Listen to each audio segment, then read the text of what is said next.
कौन आपण मैंने जानते कि प्रभु श्री हनुमान चुड़ुमा भोग विषय तो आम सकाळु सकाळु गाधे बाहरी जाइलु कटक जिले में अवस्थित थिबा उमर हनुमान मंदिर रे।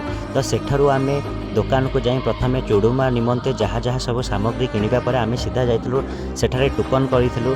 टोकन करिबा परे आम जाइलु सीधा रोषकशाला को। सेठारे चुड़ुमा भोग प्रस्तुत करने निमंते प्राय 70 ରୁ 80 टंका केजी पिछा लगी था। एवं सेठाकार विशेषत्व होची काठ चुली रे भगवान प्रिय भोग चुड़ुमा प्रस्तुत करा जाए। तो मंदिरर विशेषत्व होची जो हनुमान मूर्ति एठारे पूजा पाउछंती से मूर्ति कौन सी जगार तैयारी करा जाए आसीना। यह एक ढिंकी भितर बाहरी कहानी जनाई जाए ढिंकी बाहर कर सारापर सी एठारे उमर रे पूजा पाउछंती एवं महावीर पार्श्व पूजा पाउछंती महाप्रभु जगन्नाथ बलभद्र सुभद्रा। एवं मंदिर परिसर भितर मध्य भोग दुकान व्यवस्था रही। एठारे सबुदिन चुड़ुमा प्रस्तुत करा जाए एवं भोग करा जाए।